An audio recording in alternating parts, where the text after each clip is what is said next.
Shocking: Christians massacred, babies kidnapped, protesters starving, and the world watches silently. By Chrysolite TV, the Christian news channel that speaks what heaven sees.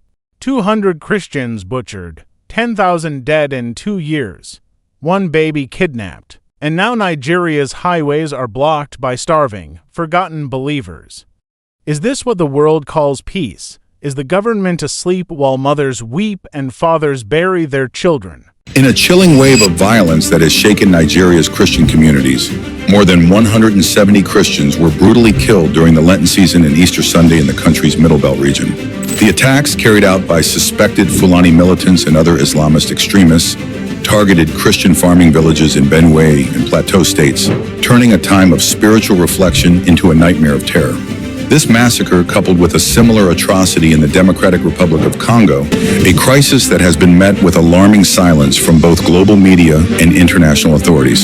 In Nigeria, the violence peaked between April 18th and 20, with assailants launching coordinated raids on villages in Ukum and Logo counties.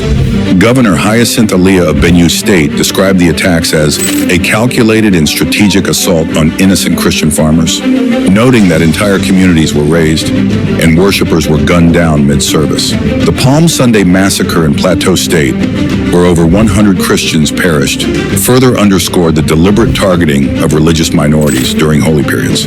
These attacks are not isolated. They form part of a broader campaign of ethnic and religious cleansing, with Fulani militants and groups like Boko Haram systematically burning crops, looting homes, and displacing thousands to cripple Christian communities. 200 Christians butchered, 10,000 dead in 2 years, 1 baby kidnapped, and now Nigeria's highways are blocked by starving, forgotten believers.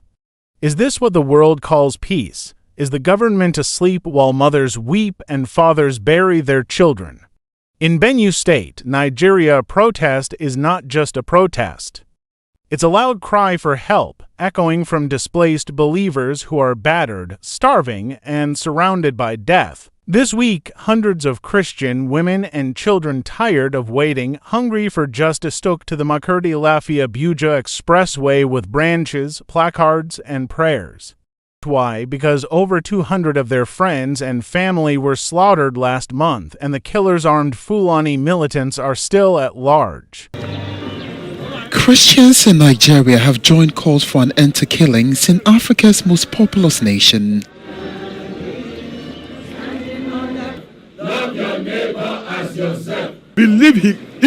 I believe that if he rises up.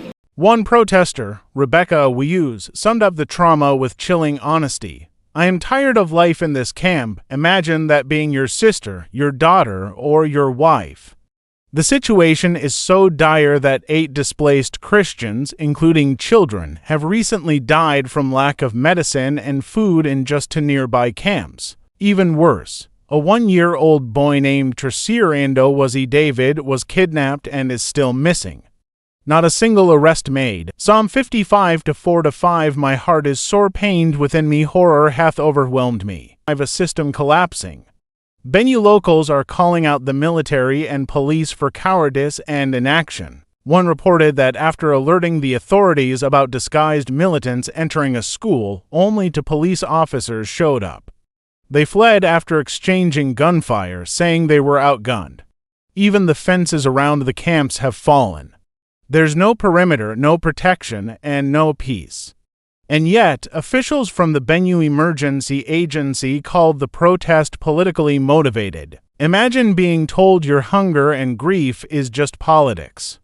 Psalm 12-5. Because of the spoiling of the poor, because of the sighing of the needy, now will I arise, saith the Lord. Too little, too late. After all this horror, Nigeria's First Lady Oluremi Tinubu finally arrived with a donation of 1 billion naira, which is $653,000.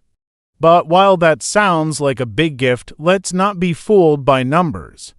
Spread across hundreds of thousands of displaced Christians, that barely feeds a fraction of them and certainly doesn't bring back the dead. And what of the 10,000 Christians killed by jihadists between November 2022 and 2024?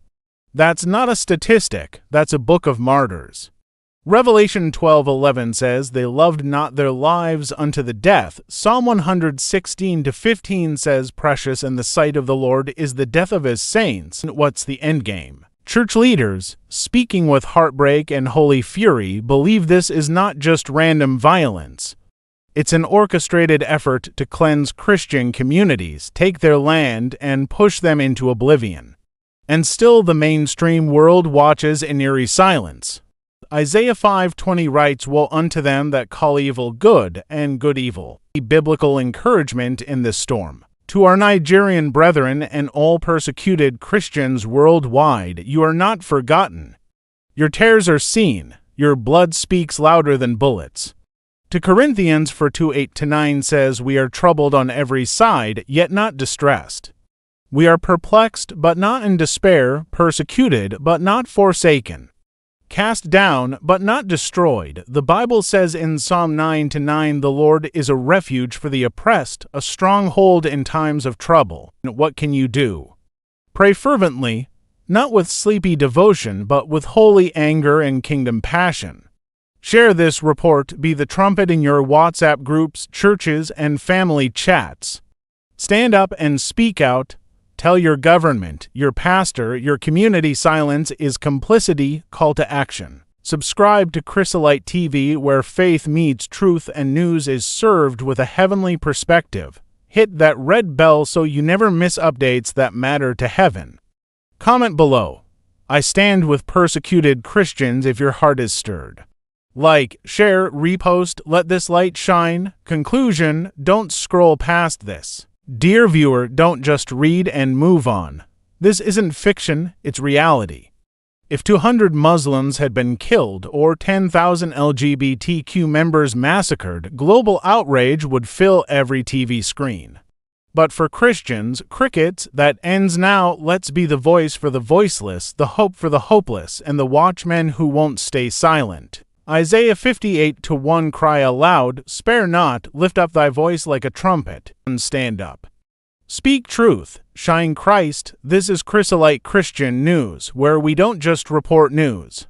We proclaim the kingdom. Subscribe, pray, share, repeat. God bless you. Shalom.